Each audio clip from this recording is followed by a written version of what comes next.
Waiters, what's the most infuriating thing you've seen on the job? I just watched a family of 5 spend 3 hours meticulously eating a meal they knew damn well they couldn't afford, while I stood there like an idiot knowing exactly what was coming next. Been waitressing at this small family restaurant for almost 2 years now. The pay is shit, but the owners are decent and the regulars tip well enough. I've seen all kinds of crap working here. People complaining about perfectly cooked food, drunk businessmen getting handsy, the usual garbage. But what happened last week actually made me throw up in the alley behind the restaurant afterwards. It was Tuesday evening, slow night, only 4 tables occupied. This family walks in, mom, dad, and 3 kids all under 10. They're dressed nice, but something felt off immediately. Too stiff, too quiet, like they were all holding their breath. The dad, let's call him Damien, does all the talking. His wife, I learned later her name was Chloe, just sat there with this glazed smile, like someone had carved it onto her face. They ordered one of everything: appetizers, entrees, specialty cocktails for the adults, fancy desserts. I remember writing it all down and thinking this bill is going to be at least $300. I tried to catch Chloe's eye, thinking maybe she'd realize how much they were spending, but she was just staring at her hands. The middle kid, maybe 7 or 8, kept asking if they could really have anything they wanted. Damien kept saying, yes, sweetie, anything you want, tonight is special. The oldest kid looked uncomfortable, picking at her napkin. Hank, our cook, even came out to confirm the order because it was so excessive. When I brought the calamari, the oldest girl whispered something to her mom. Chloe shook her head sharply, and the girl just shut down,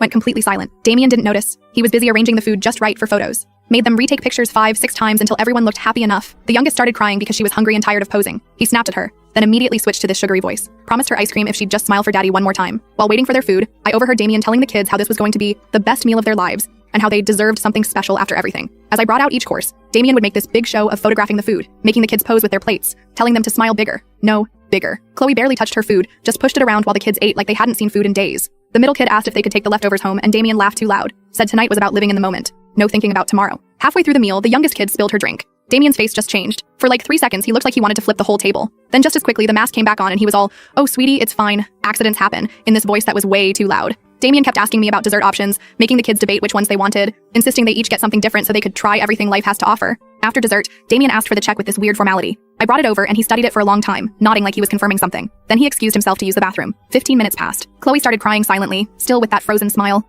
The kids looked confused. My manager Liana told me to check the men's room. Empty. Car gone from the parking lot. I came back and Chloe was still just sitting there, kids getting antsy. I asked if everything was okay and she just whispered, he does this sometimes. Turns out Damien had been laid off 6 months ago, hadn't told his family, had been pretending to go to work every day while sleeping in his car or at the library. They were 3 months behind on rent, about to be evicted. This dinner was his gift to them before he disappeared. Chloe had no money, no cards, nothing. Just 3 confused kids and a $347 bill. Liana called the police while I sat with Chloe in the break room. The oldest kid kept apologizing to me over and over. I wanted to tell her it wasn't her fault, but I couldn't stop thinking about how Damien had made them pose with their food, knowing it was all a lie. Police took statements but said there wasn't much they could do besides file a report for the unpaid bill. Theft of services, they called it. I ended up paying for their meal with my tips from the whole week. Liana was pissed, said I was being naive, but I couldn't stop thinking about those kids' faces. 3 days later, Hugo, our dishwasher, found Damien's wallet in the men's room trash, empty except for family photos and a note that just said, I'm sorry for everything. They found Damien yesterday. He'd checked into a motel about 30 miles away and taken a bunch of sleeping pills, left another note apologizing for being a failure. Now those kids have to live with that too.